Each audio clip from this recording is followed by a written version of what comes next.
Right. Okay. So hello and welcome to this talk. So I will be presenting a technique to compute controllers using reinforcement learning. Okay. So let's first look at how traditional control design is typically done. Here I have a very simple example of an unstable system. It has one state and one input. And the important thing here is I know the model of the system. Because this coefficient is 2, the system is going to blow up, and we can see that if you simulate it, we see that its response constantly increases. Now, because we know the model of the system, we can design the controller so that it takes information about the state and tries to bring it back to the origin.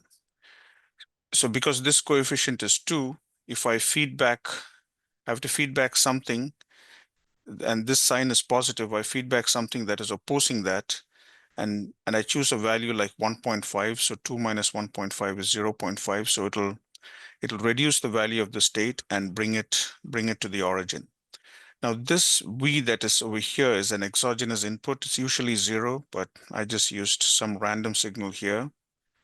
And you see now the system is stabilized, and for a random input, it gives a random out response. But the important thing is the system was stabilized. Now, when we go to reinforcement learning, the difference is that we do not have the model of the system. We do not have the full model of the system. So I'll just give an overview here, and we'll get into the details in the next slide. The way because we do not have the model of the system, we excite the system with various inputs and evaluate the response of the system. And based on that, we update what we call here the actor. So in control systems and reinforcement learning, there are similar concepts, but they use different terminology for that. So what we say as a controller in reinforcement learning is typically called an agent. And over here, the agent is a combination of this critic and actor. In control systems, we say system or plant. Here it's called an environment. And the control law is called a policy in reinforcement learning. Okay, so I'm going to just give an overview of how the controller is computed. It's not detailed, but I have everything here for you to understand how this controller computation is done. So we start by assuming that the environment or the system has this model. So we do not know A or B. In control, when we're doing control design through either from first principles or using a tool like System Modeler, we are able to get what A and B is. But over here, we do not know what A and B is. But we assume that the underlying system is this linear time invariant system. It's in discrete time. It's a vector difference equation. Okay, so when we design for the optimal control, this is the cost we are trying to minimize. It's a quadratic cost which minimizes both the states, which is X, and the control input. So by minimizing X, we are driving the states to 0. And by minimizing U, we are making sure that the control input doesn't blow up. Okay, and then Q and R is how we weight the states and inputs. So in control theory, the way this is done is in the background, a Riccati equation is solved, and that depends on the weights Q and R and A and B, and we get a gain matrix. Over here, we do not have that A and B. So based off this cost function, we have this Q function. Okay, so the Q function is also quadratic, and the way it's structured is that at each instant K, we have to make a decision. And okay, so the cost is structured. So the Q function, or it's called cost in control terminology, is structured so that, okay, we use this quadratic expression for both X and U. And then for all time instance, K plus 1 to infinity, we assume that we are using this optimal control law. Okay, so we are assuming that somehow we have computed this optimal control gain G. So instead of U, I'm just using minus GXK. Now, once I have this relationship, and based on this assumption that xk plus 1 depends on xk and uk, I can do the substitution here. And I can get this whole Q function in terms of xk and uk. Okay, so based of this, now if I want to minimize Q, I want to choose a U that minimize Q, I have to compute this partial derivative. So I work this out, and then I can get U in terms of this submatrices of what this is called the kernel matrix. Okay, so the kernel matrix is going to depend on A, B, Q, and R. And again, the situation here is we do not know A and B. So we cannot compute it like this. Okay, so to get out of this impasse, we go back to this Q function and make two observations. One thing is that although the Q function is quadratic in X and U, if you expand it out, okay, so this kernel matrix appears linearly. And there it has some properties like it is symmetric, so it has some D components which depends on the number of inputs and outputs. So, but in terms of those components, it's linear. So that's the first observation we make. The next one is, okay, here I've written the Q function again, the same expression for this Q function, I've rewritten it here. And then we see that this summation can also be written as a Q as the Q function, but now starting at xk plus 1, and the input, instead of just a general input, I'm using the specific minus gxk plus 1 as my input, and that's how I get this Q function. So I bring this to the left-hand side, and then I use this linearity property, and I can write this equation here.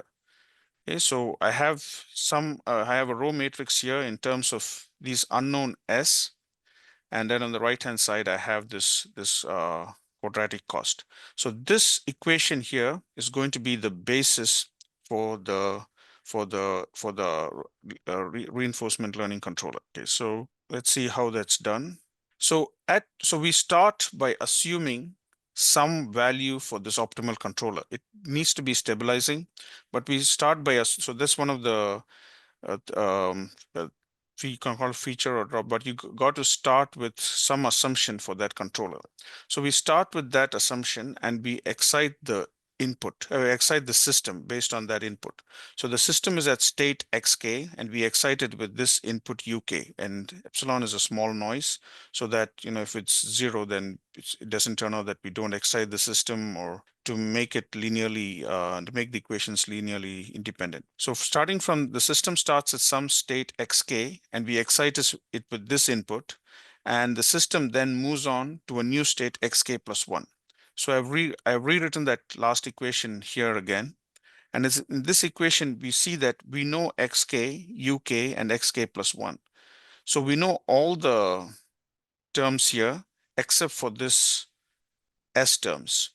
So once I do the simulation, d or more than d or d plus 1, d or more times, I'll have d or more equations. And then I can get an estimate for what that s is based on least squares. And once I have that s, I can update my control law. And then I use this control law and repeat this process all over again.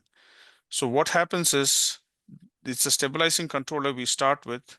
The controller will be driving the system to the origin, but not in an optimal way. But after several simulations, it updates itself and gradually reaches the optimal controller. Okay, so all this has been implemented in this function. So let's look at an example. So here I have, again, a very simple system with one state and one input. Okay, I'm just simulating it to show what it's doing. So it starts with some state, and at the next input, and then at each sampling instant, the input U0, U1, and U2 is applied. The way it goes is U minus 0.3, the previous state. So U minus 0.3, the previous state. Next time, U1 minus 0.3, the previous state, and so on. Okay, so that's how the simulations are done. And okay, so we're going to specify the system saying that, okay, that's my system and I'm going to start at the initial value of 2. And then I'm going to design the controller. So I specify the system. These two are the weights. This is Q and this is R. I'm assuming equal weights. And this is my initial controller gain. This has the only thing this has to satisfy is that it stabilizes the system. The system is already stable. So I start with a 0 gain. And then I simulate it for 25 instance. Okay, so we get this systems model controller data object from which we can get a whole bunch of properties. So we can see where the gain finally converged to. Okay, and this this matches what was computed with LQ regulator gains. So this gain was computed with no knowledge of the system dynamics, just by simulation. But this one was computed knowing the model, and behind in the background, a Riccati equation was solved. Okay, now we can see how that gain converged to the optimal value. We started with from 0. Okay, so okay, we can also see it looks like after 5 simulations, it decided to update itself. It came to this new value, and after the next 5, it reached the optimal value. So you can also get after how many sampling instance the controller updated itself. Okay, we can see what was the inputs that were applied to the system. So you see up to this point, yeah, the gain remained the constant, but the system itself was moving towards the origin until the first. So all these are colored similarly because the gain here was the same, but the different control inputs were applied, and it eventually reached 0. Okay, so let's look at another example. This is an example of a CSTR which has 2 states and 1 input. Okay, so again, it's just the same as before. I have the system. I'm starting from some initial state of the system, and this is my Q, how much I'm weighting the states. So I want the states. I've penalized the states really bad, and so it'll drive the states. It gives more priority for the states than the control input. And again, here I've chosen the control gain starting at 0 because system is already stable. Okay, so and I simulate it for 50 sampling instance. And now you can see the gain values here. So there are 2 gains, and now the batch length looks like it was 10. And again, after 20, oh yeah, after about 25 simulations, it converged to the optimal value. Okay, and you can see how the states converge to the origin. So all over here, that particular gain of 0 was being used, and then the gains updated, and finally the states reached 0. And this is the inputs that were used. So okay, so the batch length looks like it's 8 or maybe not 10. Yeah, 8. So yeah, then it decided to really update itself, and then eventually it brought the system to the origin. Okay, so you already seen this. So one important thing with this is that we need to start with a gain that is stabilizing. So here I have a system. Okay, and these are the weights and how many times I'm going to how many sampling instance I'm going to simulate it. So if I choose a gain of 2, you can see here. So it's if it's 2x, then this coefficient of x will become greater than 1. It's going to not stabilize it, and you can see that the states will actually blow up. Okay, so if you start with a stabilizing gain, then it will be fine. You can start with any stabilizing gain. It will converge to the origin. Okay, so if the system is unstable, then we need to start with stabilizing gain. And I've observed that it may not, by choosing any initial value of gain, it converges, but it may not converge to the actual optimal solution. Okay, so we need to play around with the gains a little bit to get the actual optimal gain. And then for systems with disturbances, so in control theory, all physical systems, they in the real world, they experience disturbances. So again, here we see that the system may not converge to the original solution just by choosing an optimal gain. Okay, so this is the optimal solution we are looking for. So we have to tweak the gains, the initial gain a bit for it to come close to the optimal value.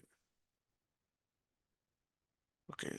Okay. So to summarize this this technique, it's an iterative method to compute a controller without the knowledge of the system's dynamics.